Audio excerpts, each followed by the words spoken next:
Hey guys, welcome back to Suburbs of Seattle. Today I'm doing a little two-part series about one just about where I'm at now, Vancouver, Washington. We'll talk about that a little bit. I've mentioned Vancouver in the past before. It's an area where I grew up in. I happened to live here for 12 years before I got married and moved up to the Seattle area 7 years ago.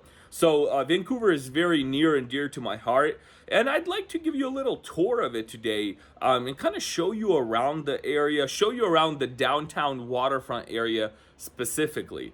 So this is going to be a very short video. The second video I'm going to put out today is going to be targeting a question and a topic I've had come up recently from many of my clients.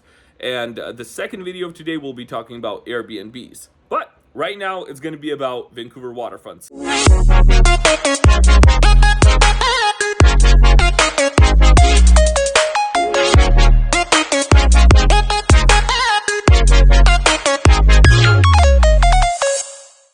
So, for those of you who don't know, Vancouver, yes, there's another Vancouver other than Vancouver, British Columbia, and it's Vancouver, Washington. It's located right on the border here between Portland, Oregon, right across the bridge, and Vancouver, Washington, which is, like I said, where I grew up and lived in for 12 years. And Vancouver is a very popular destination, and it has become a lot more popular over the years. The reason why is because you're starting to see a ton of growth. A ton of apartment complexes have gone up all over Vancouver. Gin Development is a very big company that has constructed thousands of apartments here in this small city of Vancouver, Washington. It's pretty crazy and surreal what's happened over the last few years. There's a ton of apartment complexes here throughout the city. Now, let's talk a little bit about Vancouver downtown. Vancouver downtown is a popular destination for anybody, whether on this side of the border or in Oregon. People come over here all the time. They visit the waterfront location. It was recently constructed over the last few years. There's a ton of commercial office space here. So if you're running a business, you're looking to move here and you're an entrepreneur, get an office space on the waterfront. It's a beautiful views. They can be pricier, but hey, if you can afford it, I would definitely recommend that you get a place here on the water. I mean, it's just gorgeous, especially on a day like today. I even got a little red. I don't know if you can see on the camera. We were out and about for a few hours. The waterfront offers a variety of amenities. We were at a little park with our kids for about an hour or so. Picked up some ice cream at the Wildfin restaurant. Wildfin is typically a seafood restaurant, but they do have a little section outside where you can order ice cream as well, which is really neat. And as you can see, there's beautiful water views all around. There's a section of the waterfront. It wasn't turned on today, but there's a big fountain that gets turned on and water runs down and kind of gets repumped out like a normal water playground area. Anyways, kids come there all the time during the hot summers.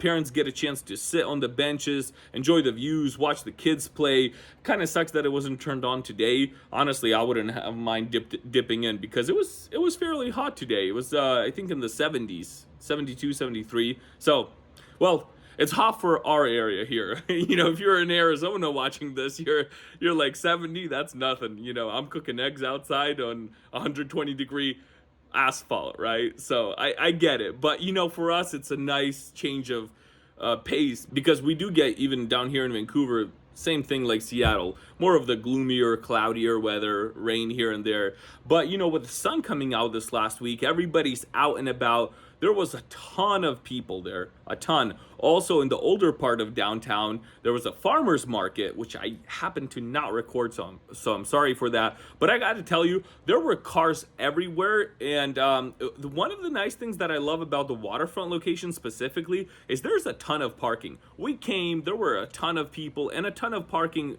still available. So it is super popular, and with the popularity, the infrastructure supports the parking. So don't worry if you're rushing there or if you're in the middle of the day where everybody's out and about, you'll always be able to find a space. Parking is cheap. We paid $4 for 2 hours, and 2 hours should be more than enough time to go out and about, explore the area. There's a burger bar right across. The burger bar is the coffee shop that we went to in the roastery. is the coffee shop that we went to, which is awesome. For a group of 4, you can expect to spend about 60-70 bucks, you know, with a $5-6 tip on food and coffee. Coffee was amazing there. Like I said, we got ice cream at the Wildfin restaurant. There's even a winery where you can do wine tastings, and it's all here on the waterfront. So grab your drink, you know, go grab a coffee, take a walk, take a stroll down the walkway. It's definitely a must visit place, whether you're in Oregon, whether you're here in Vancouver. The waterfront is a place where you have to be, and it wasn't always like that. You know, I remember, like I said, before I moved up here, there was nothing there. It was, I think, just land, and a train station. But yeah, now it's up and running, and it's a very, very busy area, and it is a must visit if you're down here. Whether it's great weather outside or not, it's going to be awesome for you to visit. And yes, if it's good weather, it's a bonus. But yeah, so what I also want to share with you is, let's talk a little bit about real estate here. We have a branch down here as well, and we have our team members who can help you out if you're looking to relocate to the Vancouver, Washington area. As you know, I'm mainly up in the Seattle area, but I do have a team that operates down here. So if you are looking to move into the area, we would be honored to help you out as well. And my team down here is also duly licensed in Oregon, because Oregon is literally just a bridge away. So many of the realtors who are licensed down on this side of Washington are also licensed out in Oregon. So whether you're looking here or in Oregon, I have the team members to help you out. Call me at the number below and we would be honored to serve you.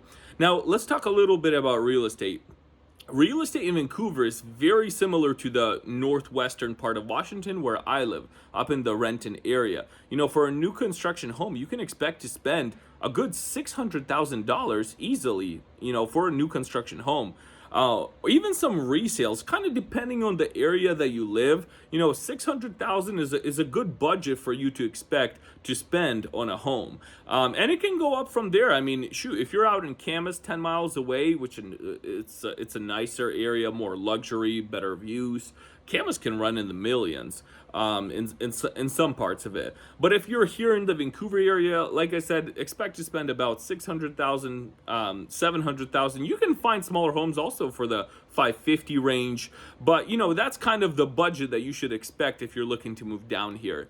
And definitely, if you're looking to buy a place, again, call us at the number below. I would be honored to help you guys out and have my team down here serve you. So thank you so much for tuning into this video. Be sure to stay tuned for my next video, which is coming shortly, where we're going to be talking about Airbnbs, because that's been a hot topic that's been always coming up in the recent weeks. So thank you so much again, guys. God bless, and I'll see you in the next video.